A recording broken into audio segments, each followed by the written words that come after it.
What is up, people out there? Welcome back to Last Stop Sports Talk. This is episode 87 here on May 31st of 2025, and today we got our top 10 NFL tight ends heading into the 2025 season. These are our tight ends that we would choose if we want to go win right now. So we're looking at what they've done in the past and who we think they are right now, and if they can go win us a Super Bowl this year. So let's head right into it. We're going to start with our number 10 consensus ranked tight end by the name of Mark Andrews of the Baltimore Ravens. I hate that I'm highest on Mark Andrews, but he did sneak in as my number 10, and the tight end landscape, once you get to past number 8 for us, is all over the place. So just based on strictly averages, Mark Andrews happens to sneak in as number 10. But truth be told, a little bit of spoiler alert, but I think that his other tight end that's with him there in Baltimore is better than him. But here we are, Mark Andrews. What a brutal end to last season. That's going to have a lot of people calling for Mark Andrews to be traded or cut. He'll probably end up on the Steelers because Arthur Smith wants another tight end. But Mark Andrews, you can't deny what he has done historically. It's just that battling through injuries, he's come back and he hasn't really looked like the same guy that he always was.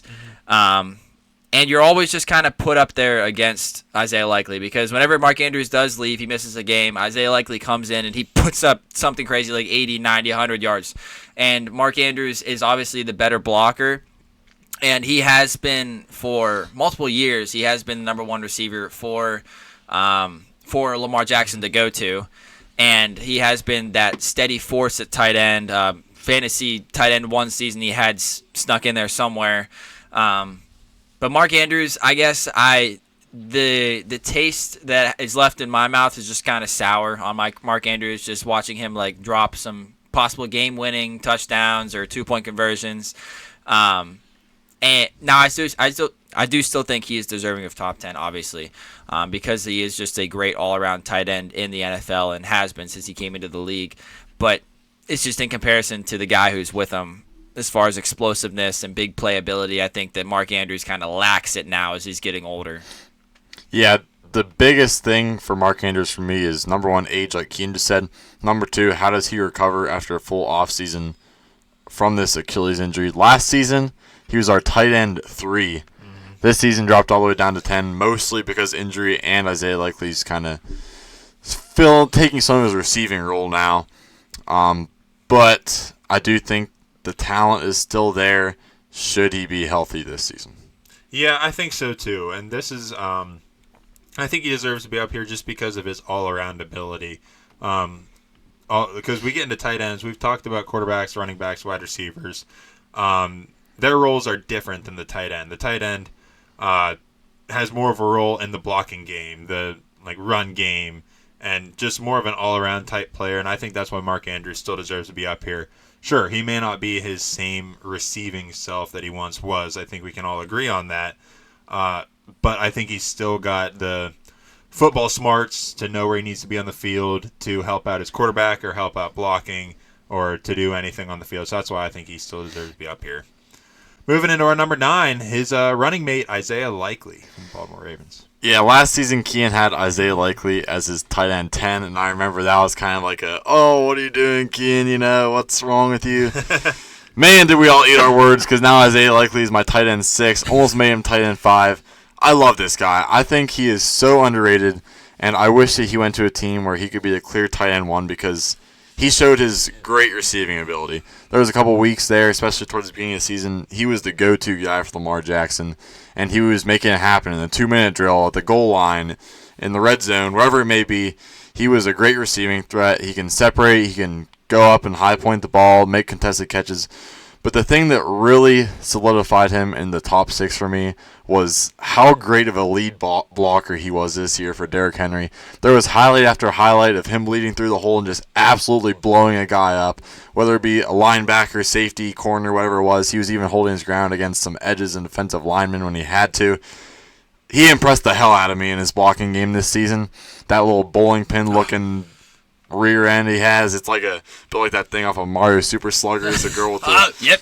I don't know the name, but yeah. No, but he's incredible blocking and receiving wise, incredibly underrated, and hopefully this season they use him more because the name is Pianta. I would have never. His Pianta, he looks like Pianta or whatever. Bowling pins are tired of getting beat up. They want to do some of the beating. Yeah. So Isaiah Likely, love that guy. Yeah,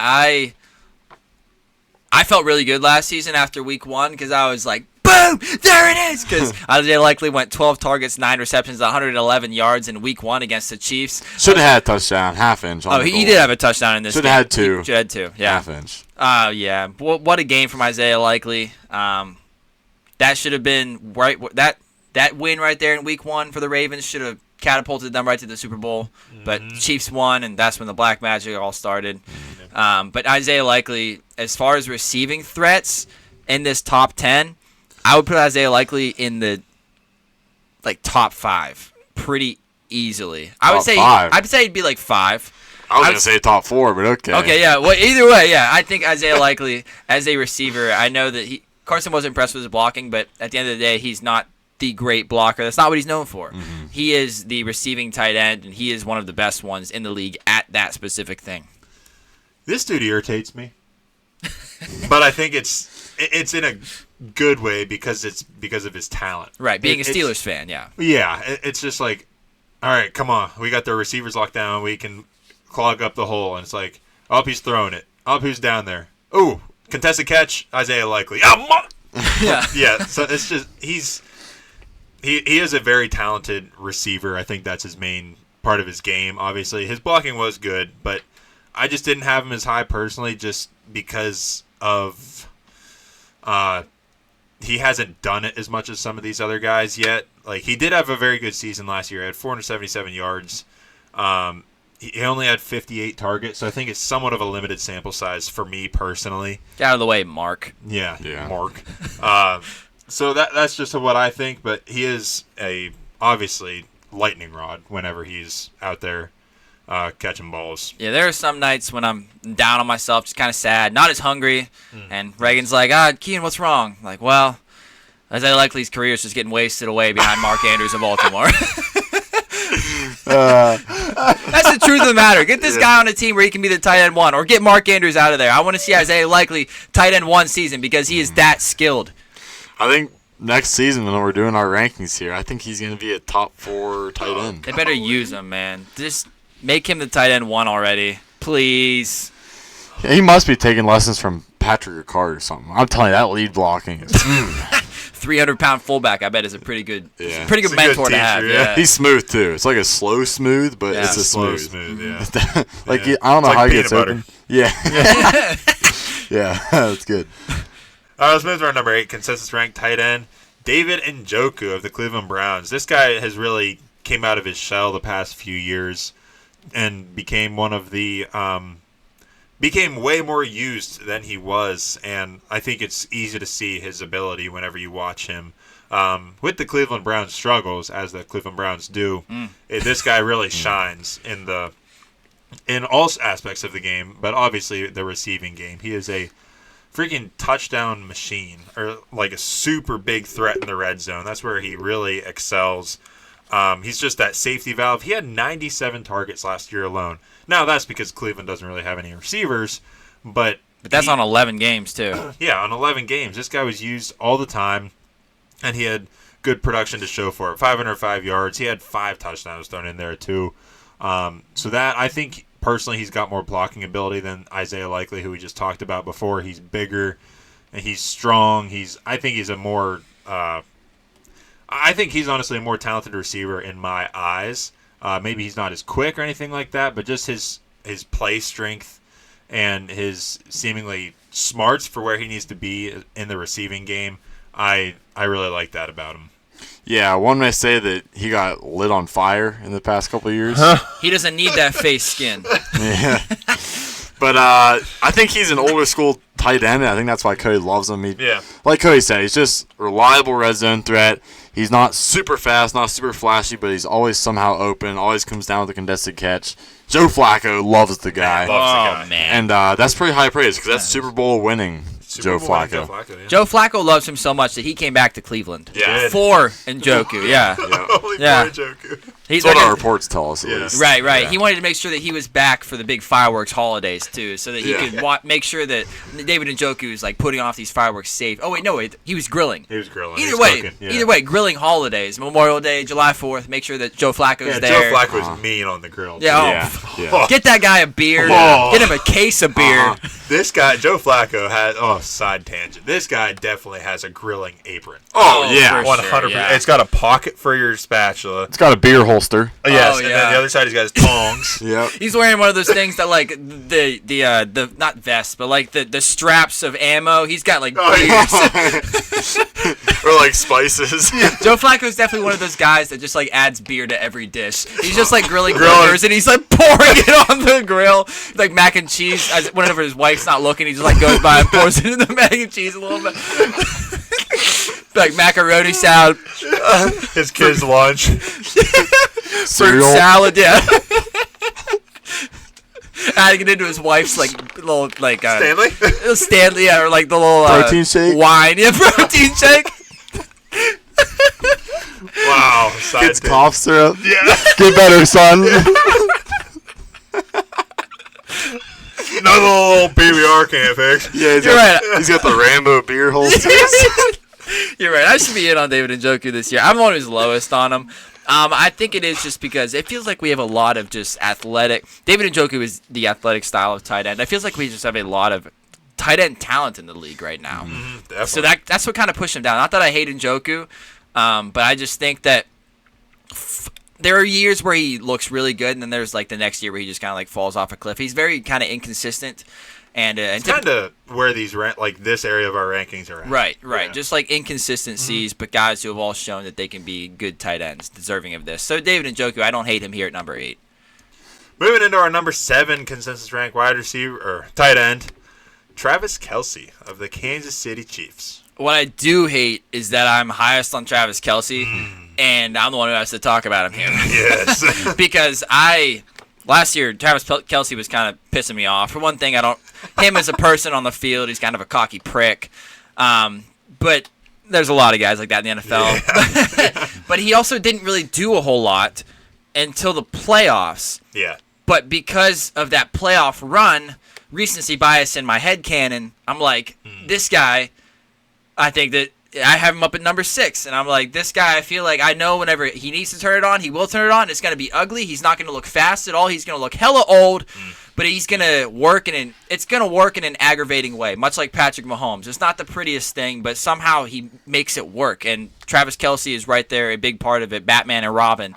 And I don't know when Travis Kelce's going to retire. We all think it's going to be like the next season. No, it's going to be the next season. Going to be the next season. But Travis Kelce keeps coming back. He's probably not even going to look good until the playoffs. But whenever it matters, Travis Kelce is going to go out there. He's going to run away from guys that he is not faster than. He's going to break tackles that he shouldn't. And he's just going to make it work because he might be the best tight end of all time. Yeah, you said it perfectly yourself. I really only have him at 9 because of respect and what he did in the playoffs, like you said. But I recognize that he was great at one point. He's just said the other day that he's more motivated to have a better year. It's best shape of his life season. Yes, so you know that he's going to do better. But yeah, just respect, greatest of all time, tight end, most likely. We'll just see if he has another year in the tank. And honestly, I think if he thought that he didn't have another year in the tank, he would retire. But I think he must still be chasing maybe another Super Bowl, or he thinks he still has some left, or he doesn't want to go out with the bad taste in his mouth like he did last season, not performing in the way that he thinks he can, he knows he can. So I think that this season he probably will be a top 10 tight end, maybe one last time.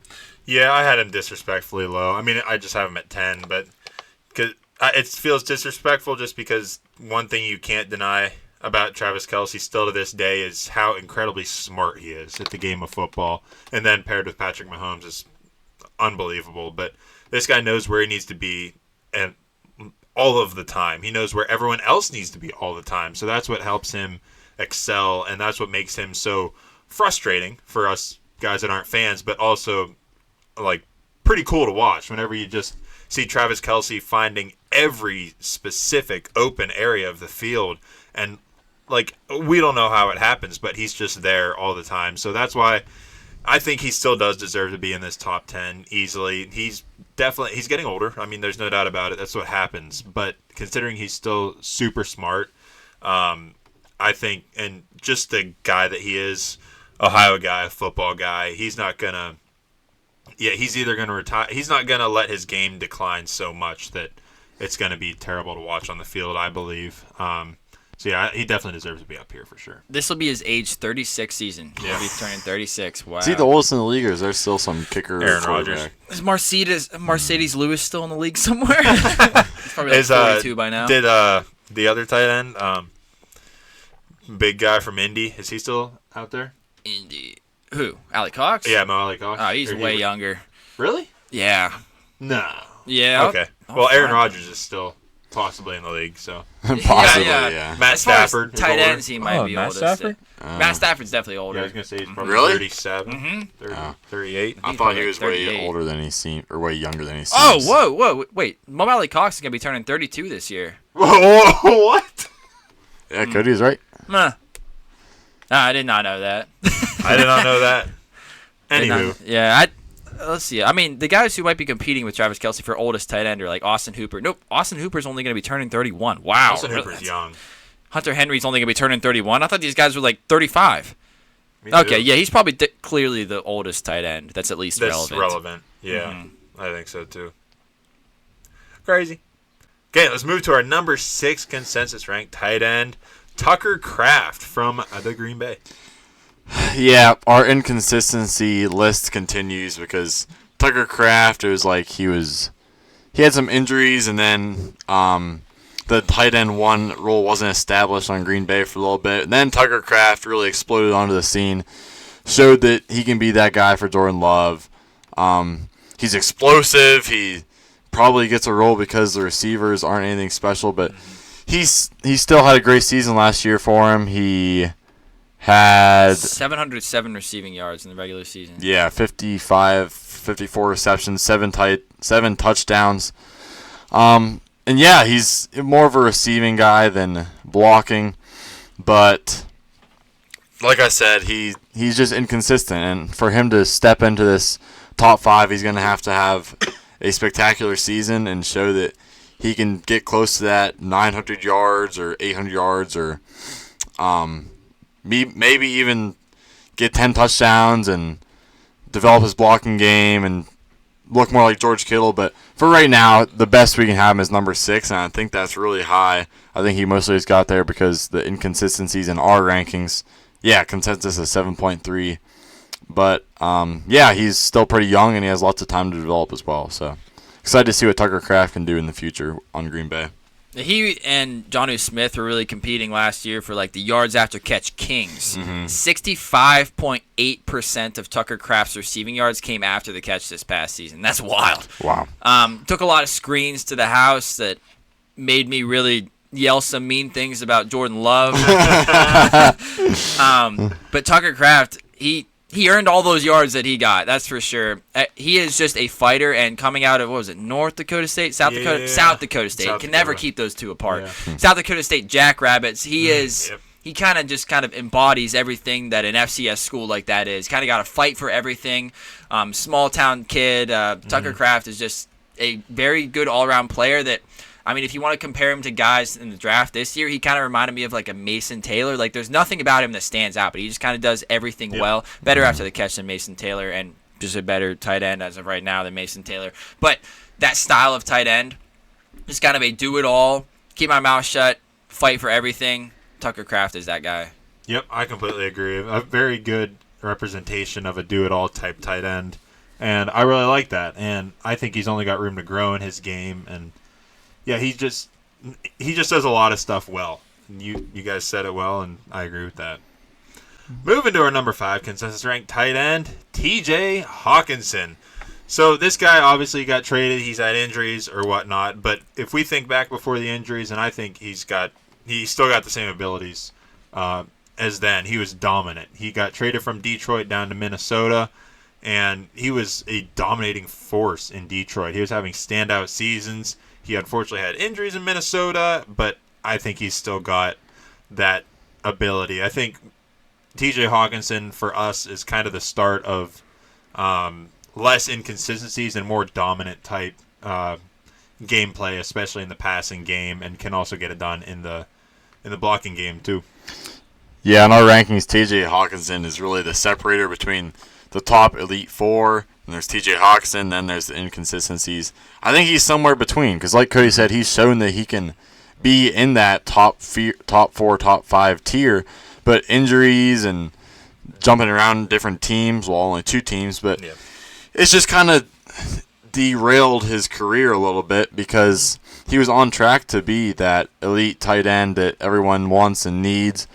But this season he had injuries, and hopefully next season he can fully he needs a good offseason, be fully healthy, and then continue that repertoire. Nice. With Sam Darnold. Yeah.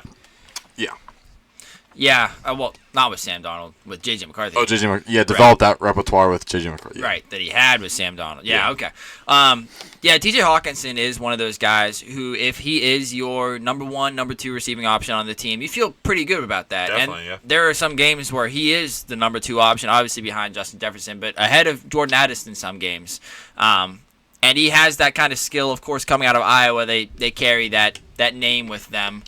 Being the number 8 overall pick, he started out his career kind of slowly in Detroit, really took off whenever he got to Minnesota. It is a shame that he got injured last year, but he is still definitely deserving of being a top 5 tight end because of what he can do in the receiving game every single year. For sure.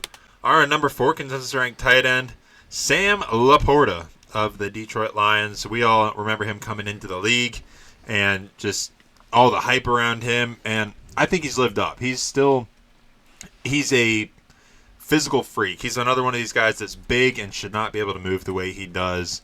He's another guy, in my opinion, that does a lot of things well. He will get down there and get dirty and block. He will go down the field and catch. He'll catch short yardage. He has great yards after catch ability. He's uber athletic, and he's just another guy that can be your number 1 receiving option if you need him to be in a specific game. Yeah, last year he was our consensus tight end too, but complete anomaly this season. He took a step back from his rookie year, which tight ends is insane because tight ends are known to have bad rookie years, bad second, maybe even third year, and then come onto the scene. He did the opposite. Last year, almost 900 yards, 10 touchdowns. This year, 730 and 7. Which is still really good for a tight end. Yeah, which is still really good, but it's just he's not the threat that we saw last year. He had 26 less receptions, 37 less targets.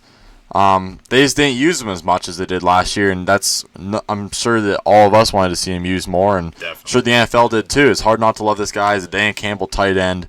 He can block, he can receive, he can get yards after the catch, and just give him some more targets, and he'll return to his previous form. So we can't really knock him for that, but there's just better options than him now that have developed. Yeah, whenever George Kittle does finally hang up the cleats and kind of call it a career, I think that this guy is going to be the next guy to fill into that George Kittle, the way that you think about them in your mind. Like a guy who's just going to fight for you in the blocking game. He's going to fight for you after the catch. He's going to do all the dirty work that is great for a tight end position. Every time I see Sam Laporta's name, I am convinced that is the French word for toilet.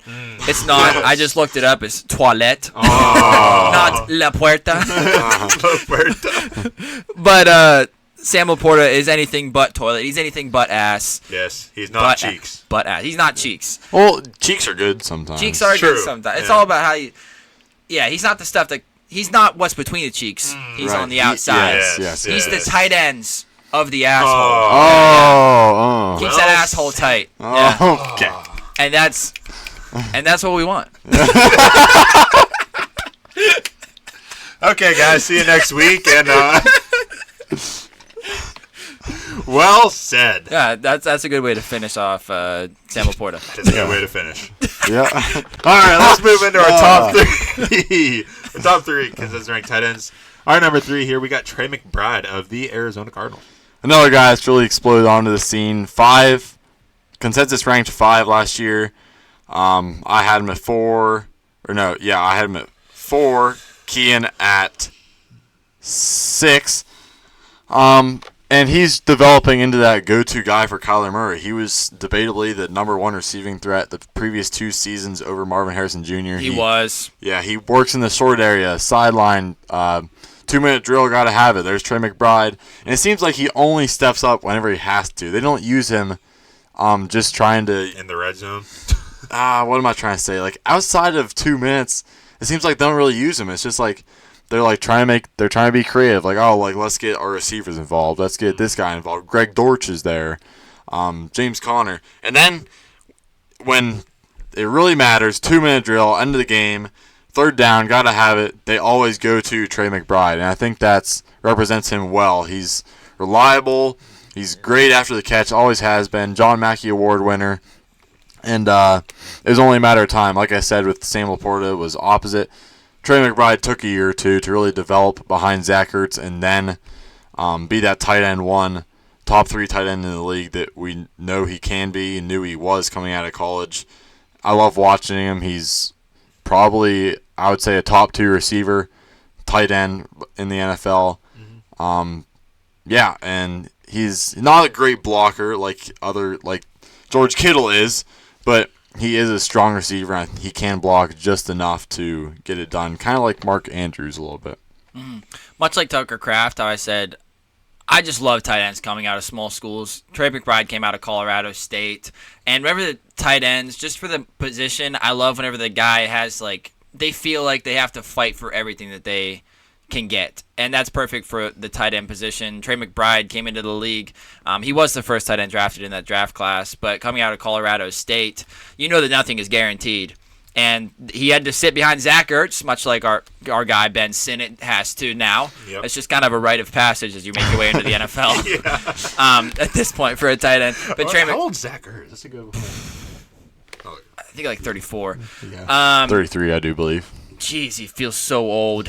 He might be younger. He might be 32. He's like 28. This dude's 27 years old. 34. 34, Okay. You're right. Okay. Boom! Boom! But Trey McBride is definitely one of the best receiving tight ends in the league, and he is deserving of that number 1 option role on the Cardinals. And Kyler Murray willingly looks to him. 111 receptions, almost 1,200 yards. Yeah. But 2 touchdowns. Notably, he could not get a touchdown for the first 15 weeks or whatever it was. Yeah. He was going for the record. Yeah. Mm-hmm. Did he get the record? I think he did. I think he did. Yeah, because he got the game. He got a touchdown the game after. So. Right, yeah. But Trey McBride, there should be no quarrels. Nice. With him at number 3. This is good. Yeah, I agree with that. I think he is one of the, like Carson said, one of the top tier receiving tight ends in the league. I personally had Laporta just one step ahead of him just because Laporta is more of a do-it-all type tight end. It just all depends on what you want. But yeah, Trey McBride took a few years to come on, but now that he's come on, he's electric to watch. He's very, very reliable. And for a... Okay. It's all what you want. It's all about what you want. Do you want a bride or do you want a piece of ass? That's wow, good. that was... That is good. A McBride, if you will. Oh, so like you met her at McDonald's. Yes. Yeah. Okay. They got married at McDonald's. Yeah. You may now kiss the McBride. Oh my gosh. Oh, that's good. Or do you want the Laporta? Laporta or the McBride? The toilet. Okay, let's move on to our number 2 because this is ranked tight end Brock Bowers out of the Raiders. Yeah, Carson and I told you this was going to happen last year. We all 3 of us told you this was going to happen. But Carson and I, whenever we did these rankings, we had him up at number 2 in the league before he ever played an NFL snap. Yep. Our number 1 and number 2 didn't change from last year. But and everybody was kind of Isaac and Jared and all them were like, "Are you crazy? This guy hasn't played an NFL snap." And sure enough, Brock Bowers comes onto the scene and sets the rookie receiving record right after Puka Nacua set it the year before. Brock Bowers, we all 3 of us saw it coming out of Georgia. His tape is unlike any other tight end tape that I've ever seen. And everything that he did at Georgia just immediately translated over to the NFL with ease, without a quarterback on the Raiders, the sorry franchise, sorry-ass team. But yeah, and Brock Bowers has no signs of slowing down because was he probably like 21 last year? He's 22 right now, so this guy is the limit. Yeah, it's crazy. This guy just had his first beer just over a year ago. It's pretty much just like me going out there and doing it. Yeah. Could you imagine? how much No. life I have left, Yeah. Yeah. how much NFL time I have left. Got a lot of money to make. Yeah, I feel so young. Yeah. I know. It's like right now. Well, he's definitely. There's no comparison, but I'm just saying. Yeah. And he's taking more of a beating than me, but still, like, I feel so fresh. I know. He's out there making millions of dollars. 22 years old. 22. Yeah. Already exploded. Maybe he's going to give Mike Evans a run for the 1,000 yards. Oh, that's a very good If possibility. he gets a quarterback. Need 10 He years. doesn't even need a quarterback, clearly. Yeah, he had Aiden O'Connell Because last tight ends year. can play longer. He's only got to play till 32. There's a hot good. futures take. Yeah. Yeah, Brock Bowers is obviously electric to watch. He can do it all. He's obviously a prime receiving threat. But, man, he can just do everything. He's tough, gritty. He's, for what he is such a high-flying receiver-type tight end, he is so tough. He's one of the toughest tight ends in the league, I'd say, at this point, and he's so young. But he's awesome. He's obviously quarterback-proof, as we've seen already, and only his first year. So I don't know how you can't hate this guy, or how you can't like this guy, how you could hate this guy. I don't know how, but it's just undeniable. He played all 17 games. I see that continuing. But yeah, he's just an incredible player. Took over for Michael Mayer right away. And, yeah, he's just, like Kean said, great. I think he's the best receiving tight end in the NFL, and I think he's in a tier of his own in that. But our number one guy is just better blocking, so that's really the only thing holding off Brock Bowers for now until the aforementioned means previously. What's it mean to mention them in the future? Foreshadow? No. Next up. Nah. From the top, what are you saying? He's number 2 tight end for now until the blank guy retires. Yeah, the No, not No, that means previously. Yeah. The about to be mentioned. Yeah. Our number one consensus ranked tight end. I guess. We'll save the vocabulary for this guy. George Kittle of the San Francisco 49ers. Gotta get in this episode. George Kittle's game is very nuanced. Gotta do it every episode. Yep. This guy can block. He can catch. He can do it all. What? And he's done it all for a long time. Kean and I and everyone else has had him as a tight end 1, mostly because of how excellent of a blocker he is. Yeah. These O-line coaches or offensive coordinators say that if he had to, he could step in there and play tackle or guard for a couple plays because he's so dang good. And he's just really an extension of the O-line. He's an offensive coordinator's dream. It's like having 6 linemen, but you have wet dream, but you have 6 linemen, but you have a tight end. And he can catch too. He showed last year when all the weapons were going down that he can still help carry an offense. And he was working downfield, short area. He was doing it all for Brock Purdy. Dude, when everybody's going down, he can keep it up. He can always keep it up. Always. That's George Kittle. Yeah.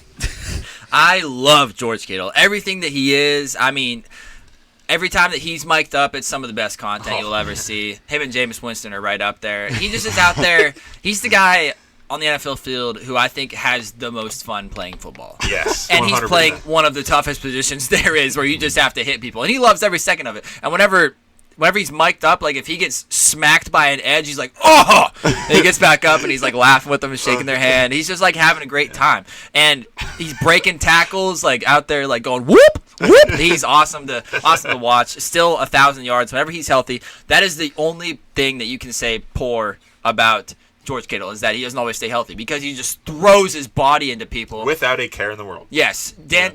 Yeah. Dan Campbell would love to have this guy, and he would probably be like the best roommate for Dan Campbell. Oh, I my mean, goodness. these guys would be awesome together, and he's not slowing down either. He's gonna be turning 32 this year, and I just really hope he stays healthy because he's awesome. Yeah, you said it very, very well. I completely agree. This dude, I absolutely love the way this dude plays and love his attitude. And he's just so fun, so talented, so dominant when he needs to be. And he even accounted for 8 touchdowns last year, which is when he's healthy. He's very versatile. He can get it done. I personally almost like watching his blocking film better than his receiving film. It's just, this dude's so smart. Like, he comes off as this free-willed, crazy, happy, just football player, which he is. But underneath all that, he's such a smart player that he is, which these tight ends need to be. He's such a smart player. He knows how to play on the line with the offensive lineman. He knows how to block downfield. He can block in the hole. He can go receive anywhere on the field, and he knows where everyone's going to be. Just another one of those uber smart tight ends that knows where to be and when, and will get there on time or take someone's head off if need be. So, yeah, George Kittle, just still incredible to this day and age, and I think he's got a lot of that in his future, too. And just another cool part to his story is that he was on this list of our top 10 guys. He was the one who was drafted the lowest. He was a fifth-round pick coming out in 2017. He ran a 4.52 in the 40-yard dash. Wow. Yeah, he's moving. But anyways, yeah, just a very cool player with a very cool story, very cool personality, very cool guy. Yeah. Very cool. All right, let's talk about who got snubbed. Yeah, I'll start out here because I want to talk about this guy, and I know that Carson had him up there too, but Taysom Hill. Is he a tight end? No. Technically, yes. Technically, yes. That's where he lines up most.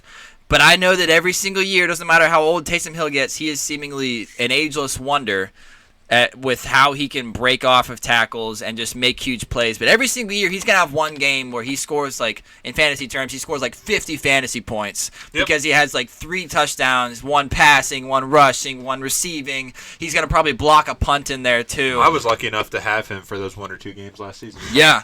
Yeah. Taysom Hill is awesome. And does he always play like a tight end? No.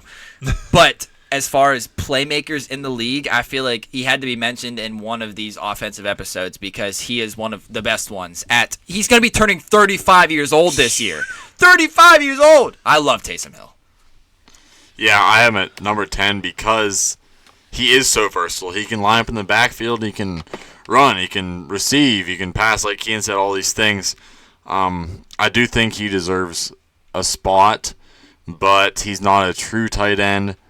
But comparing him to a guy like Travis Kelce, example, who I had 9 and 10, I would rather take Taysom Hill because they're both aged, and I think Taysom Hill gives you more of a spark, more versatility, and I think that he's just not a true one-dimensional guy like these other tight ends, so he's hard to rank. But, yeah, Key and I both have him top 10, but it really depends on what you're looking for. Yeah, it definitely does. I had him lower just because of consistency if we're only talking tight ends, but if we're talking offensive players, this dude's electric. I mean, just looking at his stats, this dude had 39 rush attempts last year for 278 yards. Yeah. So, yeah, he's and 6 rush touchdowns, I may add. So, yeah, this guy's just a very good all-around player, but he does and can play the tight end position well if you need him to. Mm-hmm. I'm going to mention, similar to last episode, just some youngins here. Yeah. Keenan and I both have Tyler Warren and Colson Loveland, 11 and 12. Keenan with Warren higher, me with Loveland higher. He's got Warren at 11, too, I think. I have Warren at 13. 13, okay. Yeah, these guys are, again, we scouted them, and we think they're talented, and we think it's going to translate to the NFL eventually. Just right now, they've never played an NFL snap. Tight ends are notorious for coming onto the scene slow, and we're just all scared of that, so we couldn't put them any higher than we did. But eventually, give them 3, maybe 2 years. I think Tyler Warren's going to develop a lot quicker than Colson Loveland. And then I think they're going to be top 10 tight ends, but for now, 11 and 12 is the highest that we could have them. I'm going to mention a couple guys also here. Well, I'll talk about those guys first, those youngins, before I get ahead of myself. I'm not as high on Loveland as you guys. I can see how he could be good and will be good, but for me, for Loveland, I just want to see it first, that's all. But for Warren, I don't hate where you guys have him at all. I mean, we very well could be next year doing this and talking about, wow, Warren's our 5th-ranked tight end or something like that, just because he has that physical ability, and I think he could do it. But it is somewhat of a limited sample size at Penn State, as we all know, only 1 year of big production. So we'll see, but that 1 year proved that he very well could come in and just dominate. Okay, let's move into my couple guys. I got to mention a couple because you guys are way lower than I am on these dudes. First, I'll mention Dalton Kincaid. I have him at my 8. Still a believer. Still a believer. I mean, it feels kind of crazy to say out loud, but I still believe in the dude from what I saw in the past and what he did. He definitely had a down year this past year, but what I saw, him, just his physical ability and the way he plays, his brain, I think he's still a very, very talented player. And I just love his game. He's another do-it-all type tight end, so of course I'm going to love that. Big-bodied, and I think he's super talented. He's bound to break out eventually. Yeah. I think he was talented coming out of Utah. I think he was deservingly the tight end 1 in that class. And Bills refused to add any kind of receiving help, so one of these times Dalton Kincaid's going to be the guy that Josh Allen goes to. But I think that Dalton Kincaid is still talented, but it just kind of threw me off that last year he didn't really do anything whenever the opportunity was there. The biggest thing that scared me was just Dawson Knox. Last year, 2 years ago now, Kincaid seemed like he was well above Dawson Knox. Definitely, And then last season, Dawson Knox kind of came back a little bit and just kept, shanking him in the side a little bit, taking some targets. So that concerned me. I didn't know if Bills were losing hope in him. Maybe he wasn't fully healthy. I don't know. It's hard to say because we aren't in the locker room, but I do think he is talented. I want to see him break out, but his usage is just concerning to me. Yeah, the other guy I wanted to mention real quick, probably Homer pick, but I got to mention the Pat Freiermuth. This guy is kind of plagued by the Steelers' offense that obviously has not been great. But if you watch individually him, he's another do-it-all type tight end. He doesn't block as much, but this guy is a true receiving threat, in my opinion, especially in the red zone. Like, he made some incredible catches last year, even at the game we went to in person. I mean, his hands are super reliable. He's always good at finding the open area down the field. So, yeah, I think he's just in the kind of somewhat dark shadow of the Steelers' offense that's been pretty rough lately. But I think he's a shining bright spot on that offense that's super reliable, always there, knows the game. There you go. Whoa. Knows the game, and can easily be one of the top tight ends in the league. Yeah, when Kenny Pickett and or Russell Wilson would want to throw to the middle of the field, it was usually to Pat Freiermuth, and Pat would usually feels like almost every game he would break off like a deep one down the seam, and then Every game. It's always down the seam, too. not really be heard from the rest of the game then. Yeah. But I think that the talent is there. It really is just plagued by poor quarterback play. We don't really know what his full potential is, and maybe we'll see. But I want to see more done on Washington. Oh, yeah. I also think I have a bad taste in my mouth because the game we went to against the Bengals, I think it was 4th and 9 or something. Yeah. Had to have to keep the drive alive, to keep the Yeah. game alive. He runs a little deep slant, drops it right at the first down. So Yeah. You'll have that. that kind of, it was like all the Steelers fans just went silent in the stadium. It was just like, okay, if Muth was just standing there, hands on the hips, he was like, oh my gosh. He had to I can't freaking hate himself Yeah. right there. Oh, yeah. So Yeah, bad. he definitely did, yeah. But he's a good guy, and I think that adds to it also. Easier for Yeah. me to root for the guy. Mm-hmm. Okay, I think that wraps it up. Mm-hmm. That wraps up our top 10 consensus ranked tight ends going into 2025. So let us know what you guys think. We always love to hear it. And go check out our past episodes. We've now done quarterback, running back, tight end, and wide receiver. So go check out those. We got another one to do. We got head coaches coming up soon. We're going to be ranking head coaches and talk about them. So tune into that, and we will see you on the next episode.